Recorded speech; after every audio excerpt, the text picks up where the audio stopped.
چې د ګیلمن وزیر په نامه باندې مشهور و. اصل نوم د حضرت نعیم دی او دی هغه د وزیرستان اوسېدونکی دی.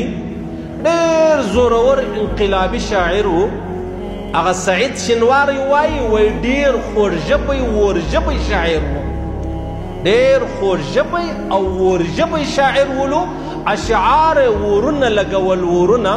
دی شهید سلو. چا وویشتی، چا وواهی، چا مړ کوي، چا شهید کوي.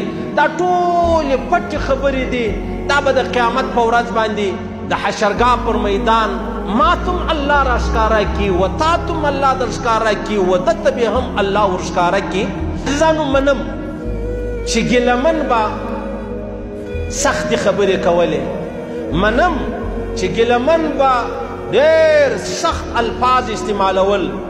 زه پخپله د بغاوت قایله نه یم، د هیچ چا د بغاوت قایله نه یم.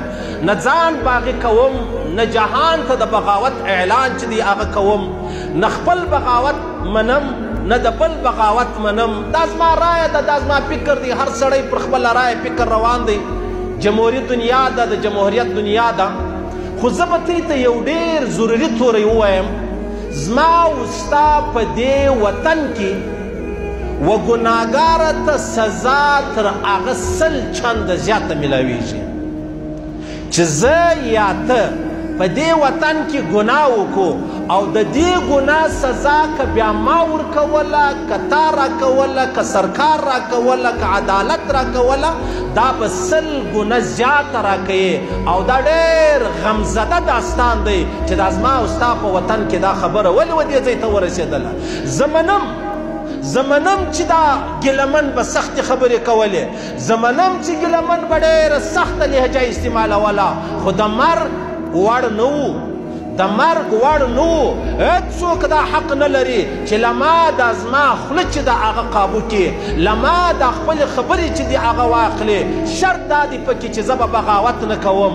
نو که بغاوت نه کوم د هغه څخه ما بعد بیا هم خلک ما نه پرېږدي، نو دا به بیا زه مظلوم بلل کېږم، هغه ظالم بلل کېږي.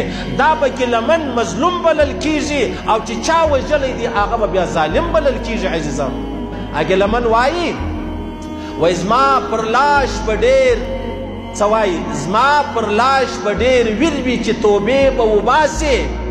زما پر لاش به ډېر ویر وي چې توبې به وباسې. ځکه زه د شپږو خوندو کشرۍ ورور یم. ځکه زه د شپږو خوندو کشرۍ ورور یم. ورسه نن یې پوښتنه ورباندې وکړه. 2 کوچني ماشومان، 3 کوچني ماشومان یې لري. بند یې که په جیل کې بند که پروا نه لري، که کال یې که 5 یې. خو دغه داستان چې دی هغه ډېر زهریله داستان دی. او دا هغه داستان دی چې دا بیا مړ کېده نه لري، ختمېده نه لري. د ټولې دنیا مسلمانان راواخله، پښتانه راواخله، هغه یې راوپارول دې خبرې. ټولې دنیا خوا ورباندې بده کړله. ته اور مړ کوې، اور دې مړ کړی نه دی، اور دې بل کوي. اوس نه ته وګوره دا اور به ته څنګه ختموې.